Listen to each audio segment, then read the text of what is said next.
Have you ever been to art museums and seen ancient white statues like this one? Or have you ever seen pictures of old ancient buildings like this? All those big white statues and massive buildings come from areas like Italy and Greece from a long, long time ago. And you can see them even in movies when they depict ancient times. But what if I told you that these massive white statues weren't always white? In fact, a lot of them used to be painted in bright, vivid colors, reds and oranges, blues and greens, and even black. Well, how do we know this? By studying pigments. I'm Gina Deer, and this is The Artful Planet.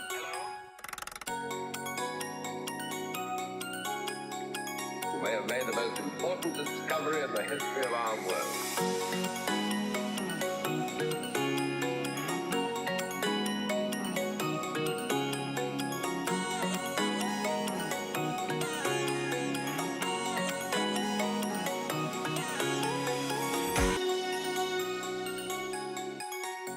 So, a pigment?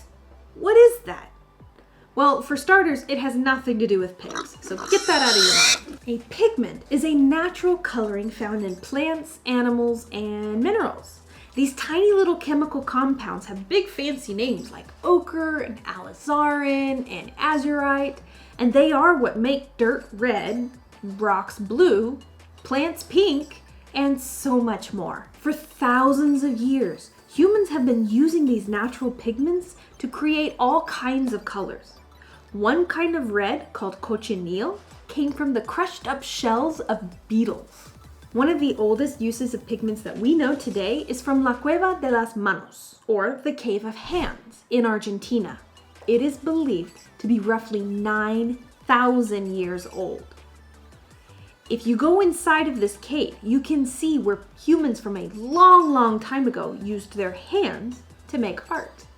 Now, did only one person from 9,000 years ago say, "Step back and watch me make this masterpiece that will be remembered for thousands of years"? Probably not. But they and their friends were feeling pretty creative.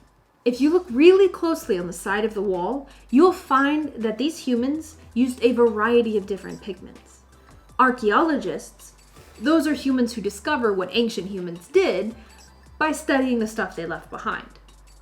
They took chemical compounds off of the wall of the Cave of Hands, and after running some tests on it, they found 3 different chemical compounds that are pigments used to make the different colors. They used iron oxide to make the reds, manganese oxide to make the blacks, and kaolin that makes the whites. So now that we know that archaeologists can figure out what color was on an ancient statue by taking the pigments off of the little cracks and running tests on them, we've learned that this ancient statue actually looked like this, and this ancient building actually looked like this. It's so amazing to think that they could make all of these colors just by mixing together things they found around them in nature. Nowadays, you just walk into a store and you see paint on the wall that's already mixed in with the pigments. And most of the time, these pigments are what they call synthetic pigments. That means colors that are made by mixing together chemicals that don't normally go together. All this archaeology and chemistry makes me wonder what it would be like to make my own paints just like the ancient artists did. Do you want to try it too? Well, come on, I'll show you how. I bet that you and I both have a treasure trove of natural pigments right in our own home. Where? In the kitchen. These are all from my spice cabinet, and I see a lot of different colors here. Look at this one. This is turmeric. It is the crushed up root of the curcuma longa plant. It's a close relative of ginger, and it's used in all sorts of Indian and South Asian cuisine. Along with its other many health benefits, there's something really interesting about turmeric. Looky here. If I get some on my hand and I rub it in, you're going to notice something interesting. Look at that bright yellow color. I found a natural pigment. Now that I've searched my spice cabinet for some natural pigments, I'm feeling inspired and I want to make a beautiful piece of artwork based on these natural pigments. No artificial colors here or synthetic pigments, just what I find in nature. Now to get started making your own paint, a few of the things you're going to need is some heavy cardstock or watercolor paper. You just want to make sure it's going to withstand wet paint on the paper. Some brushes of any varying size. You're going to need some water and either a spoon to mix the water in with your pigments, or if you have one of these fancy eyedroppers, you can do that. Now, over here I have an example of some of the pigments I found in my kitchen. They range from turmeric, cayenne pepper, cocoa powder. This one is a very unique seasoning called shiso.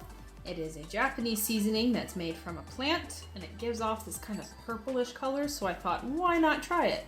You can also make a purple color by mixing together beet juice or by boiling cabbage, red cabbage specifically. Here, I have wasabi powder. Why it's in my kitchen, I don't know. I don't cook with it much. But some of the other things you can use to get a green color are jalapeno puree or matcha powder, which is a Japanese tea powder. But I just want you to experiment with what you have in your kitchen. See what makes color, what kind of color, and how well it paints onto your paper. So I'm just gonna work with what I have here. You don't have to find exactly these kinds of pigments, but I'm gonna show you how you make this paint from these pigments. All right, so you noticed over here I've got some water already in this shiso. So what I'm going to do is I'm going to take my eyedropper tool and add a couple drops of water to, say, the turmeric. I'll take a spoon and I'm going to crush it. Mix that paste, but if you keep it pretty thick, you should end up with a really nice, even pigment. All right, once your paints are sufficiently mixed, you're going to take your brush and then you're going to start enjoying the paint that you have just created.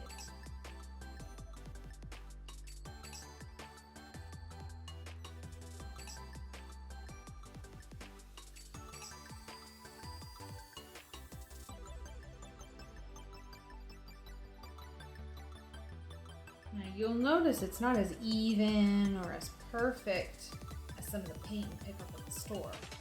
That's because they've perfected the science of making beautiful paint that's nice and even. But a long time ago, when you had to make your own paint, you didn't get to see that. They worked with the natural elements that they found around them.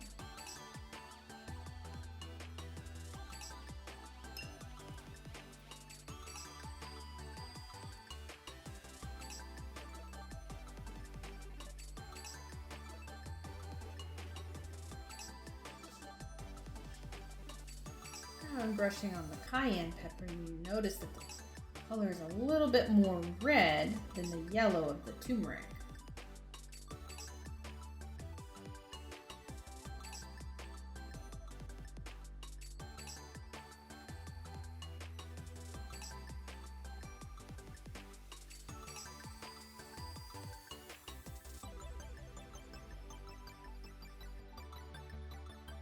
And at any point, if you think your paint is too dry, you can always add more water.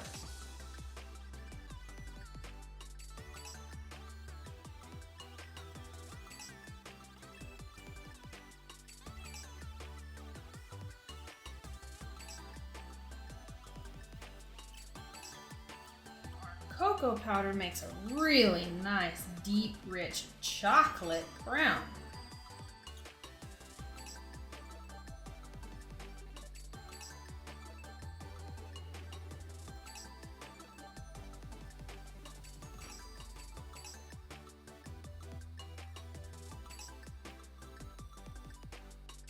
Now don't worry if you get clumps on the paper. You can knock all of the extra clumps off when it's completely dry.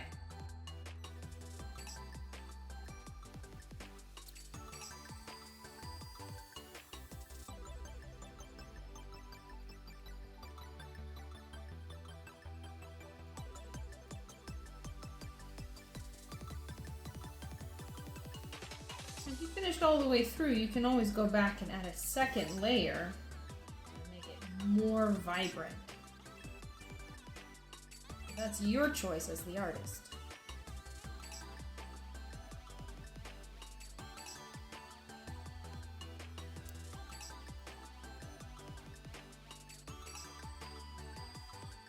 Last step is to wait for it all to dry. And once that's done, you can brush off the extra sediment and grit that comes from all of the spices that we used, and you'll have a beautiful piece of artwork. And there you have it. Once it's all dry, you have a beautiful piece of artwork in any design you want. Now you notice the pigments don't look exactly the same as the paint that you would buy in the store. But you get an idea of how we made color before we had big box stores to buy paint from. And so if you have little leftover pieces, you can always take your finger and dust off your painting, and it's still left with the beautiful colors that you made just by crushing different pigments you found in your house.